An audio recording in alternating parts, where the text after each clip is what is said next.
Jo.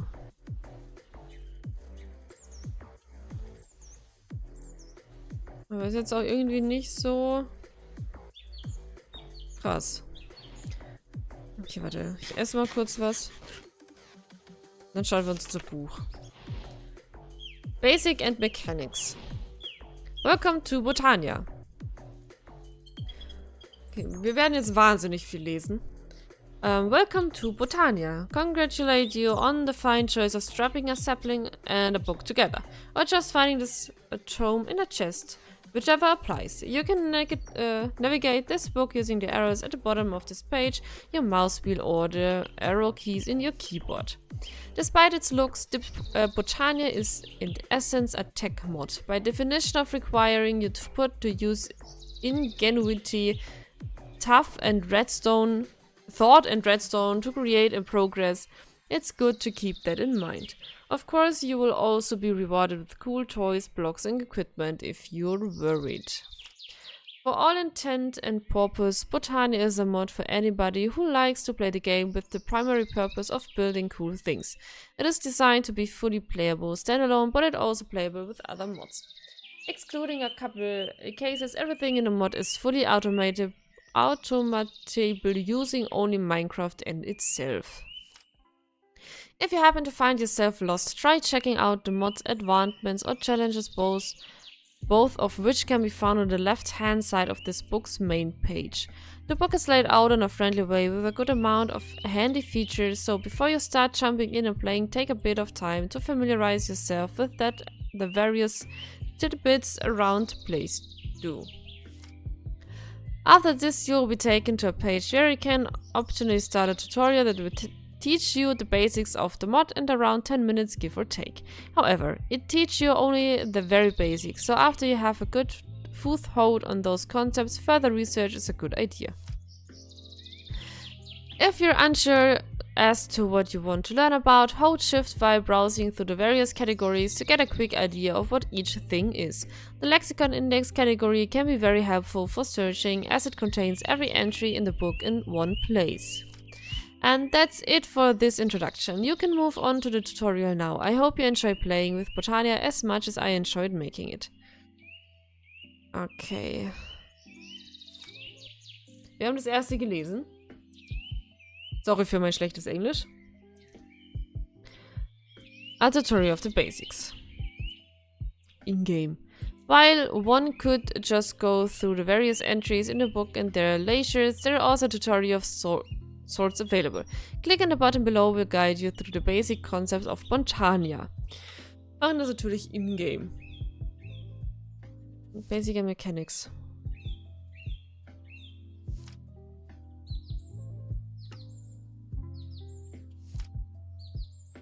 Oh mein Gott. Oh mein Gott.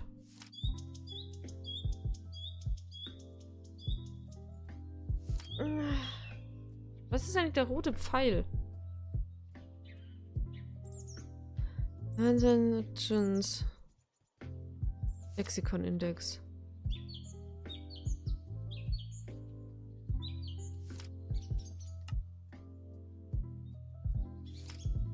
Okay. Oh Gott, oh Gott. The Lexica Botania is the repository of all knowledge for all botanical matters, but you probably knew that already. All information is stored here as expected. For convenience, if a block happens to have an entry, it can be shift right-clicked with the Lexica Botania to open that entry. Any entries typed in italics are basic entries, which contain the very basic knowledge required to play Botania and should be prioritized over others. Most of the sections contain one or more of such entries, so a good look through them is a good idea. Okay, so macht man das Lexikon. The Lexica Botania's title can also be customized by placing it in an anvil and renaming it. One can not only change its cover, but also the title. The edition of the Lexica equates to the version of the Botania you're running. And no, I don't care about the fourth wall. Okay, mystical flowers. Around the world you may stumble upon a large variety of mystical flora. Spotting these don't make It doesn't take much work as the flowers themselves emit a fair amount of shine. They come in a total of 16 different colors. It's also possible to grow these flowers using floral fertilizer. Flowers as far as the eye can see. These flowers can be plucked from mystical petals, which can be used for making magical instruments and plants alike. Right-clicking a petal on the ground will bury it, having it emit particles. These petals can also be crushed into floral powder, which function much like any mundane a piece of dye. Ja, damit kriegen wir die Blüten. Das haben wir schon rausgefunden. Pestle and Mortar. Weiß ich, ob wir den wir schon mal gemacht haben. Damit können wir Puder daraus machen. Okay. Right-clicking the floral powder on any wool or carpet changes color to the color of the powder. By mixing the floral powder with some bone meal, it's possible to create a different type of fertilizer. The floral fertilizer will grow a small amount of mystical flower in the nearby vicinity if you ever run low on them. Oh. Den machen wir doch mal, oder? Dann haben wir hier nämlich immer... Warte, wir schmeißen hier noch mal ein bisschen Kohle hin.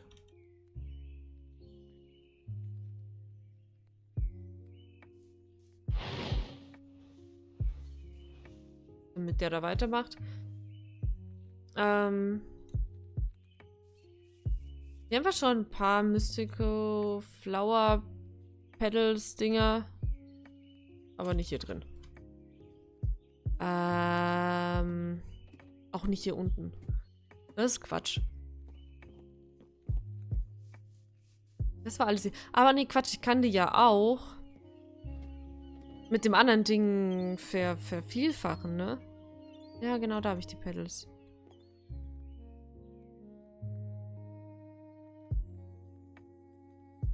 Da habe ich alle eine von... Ja, genau, die da. Damit kann ich die ja auch vervielfachen, ne? So war das doch. Nicht wahr? Also sorry, wenn wir jetzt wahnsinnig viele mal aus diesem Buch vorlesen. Aber ich habe keine Ahnung von Botanik, deswegen ist es nicht schlecht, dass wir das haben. So.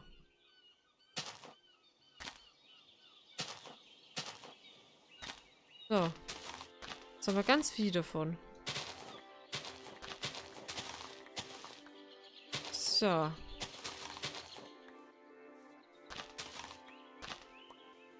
Und da haben wir auch noch welche. Und dann bauen wir den Mortar in Pistending.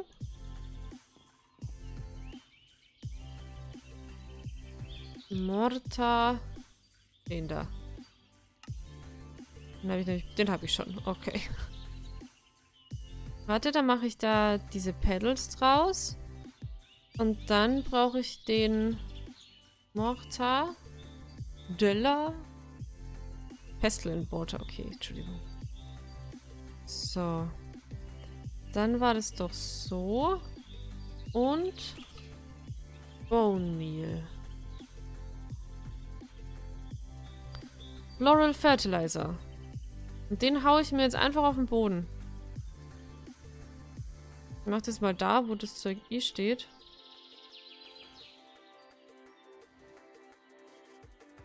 Ah! Oh, wie cool.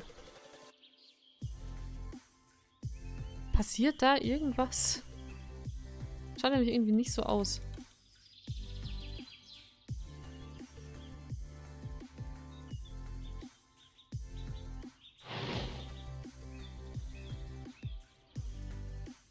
Okay, jetzt habe ich da 4 Blumen gekriegt. Okay. Aber immerhin. So. Using typical flowers also works. Okay. There's also some taller variants of the typical mystical flowers spread around the place. These can only be gathered with shears, but can be used to obtain twice the amount of petals a normal flower would yield. They're a bit too big for dye, though. Tall flower variants can be made manually by fertilizing a mystical flower or a buried petal with bone meal. If you find yourself running low on a particular color, try burying a petal of that color by using bone meal on it. Petal can also be made into blocks. Okay. And the other way around. Okay. Petal apothecary. In order for a botanist to create plant life that can do their building, they would need a special means of infusing plants with mythical energy. Luckily, the Petal apothecary does just that. This block, when placed in a word and it gives some water by use of a water bucket, will accept any mystical petal thrown at it, releasing their energies. Once one has inserted the correct petal, throwing some seeds in will finalize the process. Tossing in a full bucket will also fill the apothecary with water. Quite a few plants can be made using this method. For more information, read on the functional flora and generation flora section of this lexicon. Shift right-clicking the petal with an empty hand will remove the last item thrown in. Ah, das ist sehr gut zu wissen. Instead of water, one can place lava in this block. If that is done, it will serve as a brazier and incinerator, destroying any item that comes in contact. Furthermore, tossing in vines also gives the block an overgrown visual. Comparators can detect whether the block has water or not. Since the petal dingsbooms can be filled by usage of a dropped water bucket, and dispensers can fill buckets, creating a system that can automatically refill the water in the dish shouldn't prove too difficult.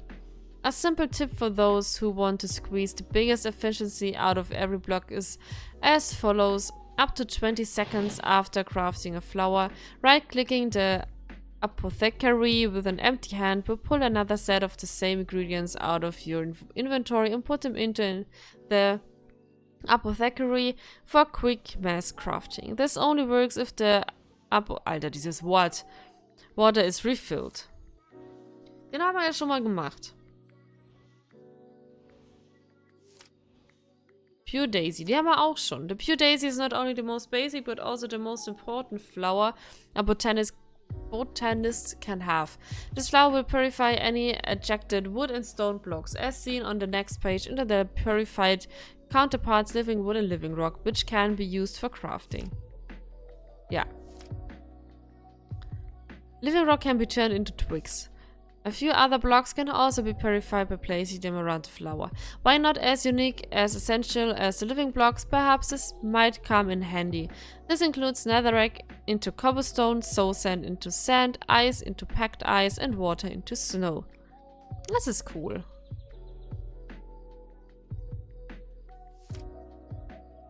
A blank canvas to start your adventure. Shift to stop animations.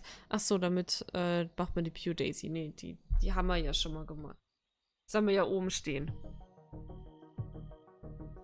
So. Running. Alter, haben wir den komischen... Warte mal, Pure Daisy. Twigs. Living Wood Twig. Was macht der eigentlich? Da geht's irgendwie nicht weiter. Ich muss mal aber auch kurz schlafen, weil ich habe gerade das Mikrofon 300 Kilometer von mir weggeschoben. Muss mal kurz schlafen. Zack. Nee, Quatsch. Für schlafen, nicht lesen.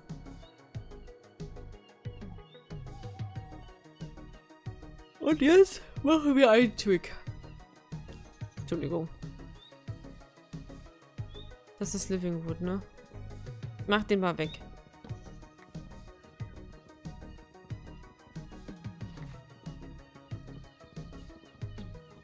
Weil ich weiß nicht, ob ich noch Living Wood habe. Oder ob ich noch welchen brauche.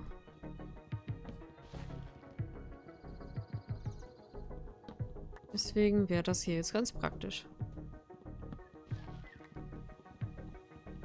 Okay.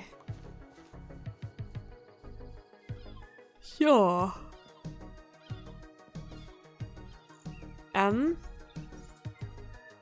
Ich brauche so einen Twig. Habe ich den schon? Nee. Na, guck mal, den habe ich doch gar nicht gemacht. Twig. Dreamwood Twig. Aber was macht der? Ich habe jetzt einfach nur einen Ast. Macht der was, wenn ich das auf das Ding halte? Nee. Okay, ich lese mal weiter. Runic Altar. Runic creation is a rather important complex in the advancement of the botanical magics. First and foremost, though, this type of crafting requires a decent knowledge of mana manipulation. Before proceeding further, I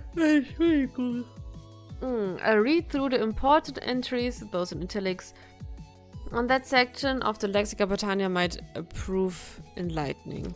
Runes are extremely important components of complex magical devices or flora.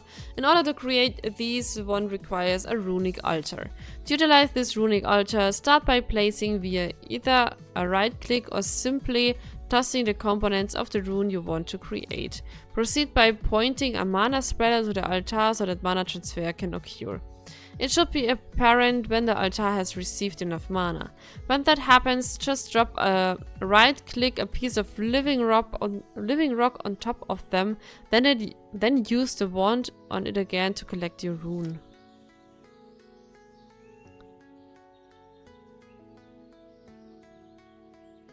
What? A total of 16 runes exist. The most basic and okay.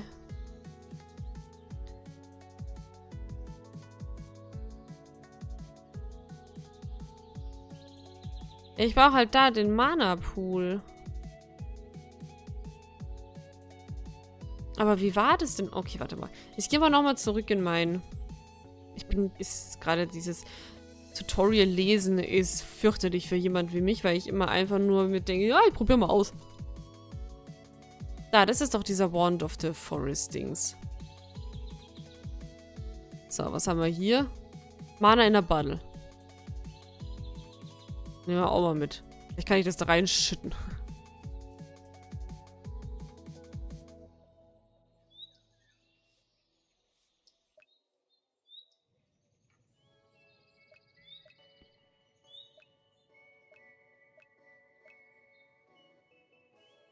Okay. Oh nein, ich wollte es nicht trinken. Ich will es nicht trinken. Okay, ich brauche nochmal Kohle. Das hat ja schon mal funktioniert. Kohle. Da. Also sonst wäre ja da kein Mana drin. Aber gerade eben war das irgendwie... Hat das gerade eben nicht so gut funktioniert.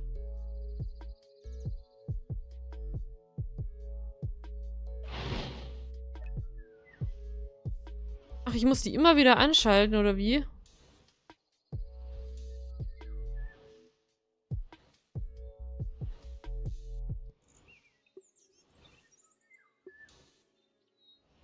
Okay. Dann habe ich das wohl falsch gemacht.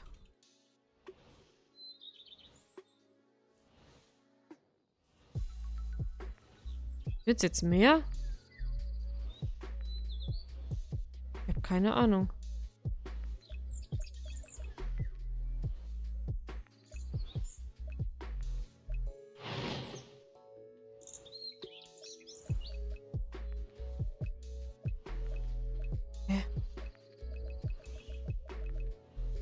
Ich bin absolut verwirrt.